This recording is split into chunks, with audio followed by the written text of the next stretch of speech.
ಇದರ ಜೊತೆಗೆ ಇನ್ನೆರಡು ವಿಷಯ ತಮ್ಮ ಮುಂದೆ ಹೇಳ್ತಾ ಇದ್ದೀನಿ. ಒಂದು, ನಿರಂತರವಾಗಿ ಕಳೆದ ಹಲವಾರು ವರ್ಷದಿಂದ ಕನ್ನಡಕ್ಕಾಗಿ ಹೋರಾಟ ಮಾಡ್ತಾ ಇರುವಂಥ ಕರ್ನಾಟಕ ರಕ್ಷಣಾ ವೇದಿಕೆಯ ಸಂಸ್ಥಾಪಕ ಅಧ್ಯಕ್ಷರಾದಂಥ ನಾರಾಯಣಗೌಡ ಅವರ ಬಂಧನವನ್ನು ನಾನು ಖಂಡಿಸ್ತಾ ಇದ್ದೀನಿ, ವಿರೋಧಿಸ್ತಾ ಇದ್ದೀನಿ. ಕನ್ನಡ ವಿರೋಧಿ ಸರ್ಕಾರದ ಥರ ಇವತ್ತು ಕಾಂಗ್ರೆಸ್ ಸರ್ಕಾರ ವರ್ತನೆ ಮಾಡ್ತಾ ಇದೆ. ಅವ್ರು ಏನು ಅಪರಾಧ ಮಾಡಿದ್ರು, ಏನು ತಪ್ಪು ಮಾಡಿದರು? ಸೊ ಕನ್ನಡ ಬೋರ್ಡ್ ಹಾಕಿ ಅಂತ ಹೇಳೋದೇ ತಪ್ಪ ಹಾಗಾದರೆ? ಅದೇ ಅಪರಾಧನಾ? ಅದೇ ಕ್ರಿಮಿನಲಾ? ಸೊ ಕನ್ನಡ ಬೋರ್ಡ್ ಹಾಕಿ ಅಂತ ಹೇಳುವಂಥದ್ದು ಹೋರಾಟ ಮಾಡೋ ಅವಶ್ಯಕತೆ ಇಲ್ಲ. ನೀವು ಸರ್ಕಾರದವ್ರು ನೀವು ಹೇಳಬೇಕು, ನೀವು ಮಾಡಬೇಕು. ಇವತ್ತು ಕನ್ನಡ ಕನ್ನಡ ಕನ್ನಡ ಅಂತ ಹೇಳಿ ಕನ್ನಡ ಆಡಳಿತ ಅಂತ ಹೇಳ್ಕೊಂಡು ದೊಡ್ಡದಾಗಿ ನೀವು ಬಿಂಬಿಸುವಂಥವರು ಕನ್ನಡ ಹೋರಾಟಗಾರರು ಪ್ರಾಮಾಣಿಕವಾಗಿ ಹೋರಾಟ ಮಾಡಿದರೆ ಅವರನ್ನು ಬಂಧಿಸ್ತೀರಿ, ಅವರನ್ನು ಕ್ರಿಮಿನಲ್ ಆಗಿ ನೋಡ್ಕೊಳ್ತೀರಿ, ಅವರನ್ನು ಗುಂಡಾಗಳನ್ನು ನೋಡ್ಕೊಳ್ತೀರಿ, ಪೊಲೀಸರ ಕಡೆಯಿಂದ ಅವರಿಗೆ ಲಾಠಿ ಚಾರ್ಜ್ ಮಾಡಿಸ್ತೀರಿ. ನಾಚಿಕೆ ಆಗಬೇಕು ನಿಮಗೆ. ಕಾಂಗ್ರೆಸ್ ಸರ್ಕಾರಕ್ಕೆ ಧಿಕ್ಕಾರ ಹೇಳ್ತೇನೆ ನಾನು. ಕನ್ನಡ ದ್ರೋಹಿಗಳಿದ್ದಾರೆ ನೀವು. ಎಂಥ ಕೆಲಸ, ಏನು ಅಪರಾಧ ಮಾಡಿದ್ದಾರೆ, ಏನು ತಪ್ಪು ಮಾಡಿದ್ದಾರೆ ಅವರು? ಸೊ ಅಂಥವ್ರಿಗೆ ಇವತ್ತು ಜೈಲು 14 ದಿನ 15 ದಿನ ಜೈಲು, ಕ್ರಿಮಿನಲ್ ಥರ ವರ್ತನೆ ಮಾಡ್ತಾರೆ ಅಂತಂದರೆ ಇದು ನಿಮಗೆ ಶೋಭೆ ತರುವಂಥದ್ದಲ್ಲ ಅಂತನ್ನುವಂಥದ್ದು ನಾನು ಈ ಸಂದರ್ಭದಲ್ಲಿ ಹೇಳ್ತಾ ಇದ್ದೀನಿ. ಕೂಡಲೇ ಬೇಷರತ್ತಾಗಿ ಅವರನ್ನು ಬಿಡುಗಡೆ ಮಾಡಬೇಕು. ಅವರ ಕೇಸ್ಗಳನ್ನೆಲ್ಲ ವಾಪಸ್ ಕೂಡಲೇ ಇಮಿಡಿಯೇಟ್ ಆಗಬೇಕು. ಅದಕ್ಕೆ ಮತ್ತೆ ಬೇಡಿಕೆ, ಅದಕ್ಕೆ ಮತ್ತೆ ಹೋರಾಟ ಮಾಡುವಂಥದ್ದು ನಿಮ್ಮ ಈ ಸರ್ಕಾರಕ್ಕೆ ಶೋಭೆ ತರುವಂಥದ್ದಲ್ಲ ಅಂತನ್ನುವಂಥದ್ದು ನಾನು ಆಗ್ರಹ ಮಾಡ್ತಾ ಇದ್ದೀನಿ. ನೋಡಿ, ಇಲ್ಲಿ ನೋಡಿ,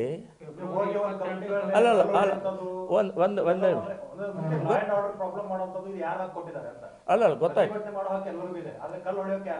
ಇಲ್ಲ ಗೊತ್ತಾಯ್ತು. ತಾಳ್ಮೆ, ಅದಕ್ಕೊಂದು ಮಿತಿ ಬೇಕಲ್ರಿ.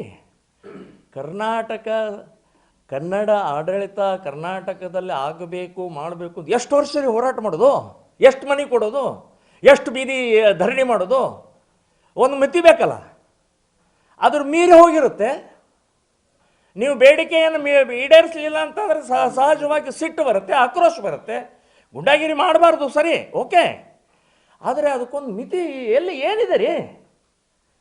ಸರ್ಕಾರಕ್ಕೆ ಕಣ್ಣಿಗೆ ಕಾಣಿಸೋದಿಲ್ವ ಹಾಗಾದರೆ? ನೇರವಾಗಿ ಇವತ್ತು ಉರ್ದು ಬೋರ್ಡ್ಗಳು, ಇಂಗ್ಲೀಷ್ ಬೋರ್ಡ್ಗಳು ಎದ್ದು ಕಾಣಿಸ್ತಾವಲ್ಲ. ಒಂದು ಎಷ್ಟು ವರ್ಷ ಆಯ್ತದೆ ಇದ್ರ ಸಲ ಈ ಕನ್ನಡ ಬೋರ್ಡ್ ಹಾಕಿ ಕರ್ನಾಟಕದಲ್ಲಿ ಅಂತನ್ನುವಂಥದ್ದು 60-40 ಎಷ್ಟು ದಿನ ಆಯ್ತದು? ಸೊ ಈಗಲೂ ಇನ್ನೂ ಹೋರಾಟ ಮಾಡಬೇಕು, ಇನ್ನೂ ನೀವು ಧರಣಿ ಮಾಡಿ ಕೂತ್ಕೊಳ್ಳಿ, ಉಪವಾಸ ಕೂತ್ಕೊಳ್ಳಿ, ಸಾಯಿರಿ ಅಂತಂದರೆ ಹಾಗಾದ್ರೆ ನೀವು ಕರ್ನಾಟಕ ಸರ್ಕಾರ ಏನು ಕತ್ತೆಗಾಯ್ತಾ ಇದ್ರಿ? ನಿಮ್ಮದೇ ಕೆಲಸ ಹಾಗಾದರೆ. ನಿಮ್ಮನ್ನ ಯಾಕೆ ಕೂಡಿಸಿದ್ದು ನಾವು? ಯಾಕೆ ಕೂಡಿಸಿದ್ದು ಅಂತ ಅನ್ನೋದು ನೀವೇ ಹೇಳಿ ಹಾಗಾದರೆ. ಸೊ ಗುಂಡಾಗಿರಿಗೆ ನಾನು ಒಪ್ಪೋದಿಲ್ಲ, ನೀವು ಹೇಳಿದ್ದು ಸರಿ ಇದೆ. ಆದರೆ ಅದಕ್ಕೊಂದು ತಾಳ್ಮೆ ಇದೆ, ಒಂದು ಮಿತಿ ಇದೆ, ಒಂದು ಸಮಯ ಇದೆ ಅಂತನ್ನುವಂಥದ್ದು ನಾನು ಹೇಳ್ತಾ ಇದ್ದೆ. ಇನ್ನೊಂದನ್ನು ಹೇಳ್ಬಿಡ್ತೀನಿ. ಕಲ್ಲಡ್ಕ ಪ್ರಭಾಕರ ಭಟ್ರು ಶ್ರೀರಂಗಪಟ್ಟಣದಲ್ಲಿ ಮಾತನಾಡಿದ್ದು ಯಾವುದೇ ಕಾನೂನು ಬಾಹಿರ ಮಾತನಾಡಿಲ್ಲ. ಇದ್ದದ್ದನ್ನು ಹೇಳಿದ್ದಾರೆ, ವಾಸ್ತವಿಕವಾದದ್ದನ್ನು ಹೇಳಿದ್ದಾರೆ.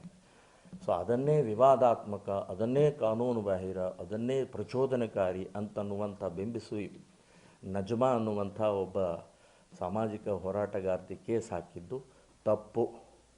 ನೀವು ವಾಸ್ತವಿಕವನ್ನು ಒಪ್ಪಿಕೊಡ್ರಿ.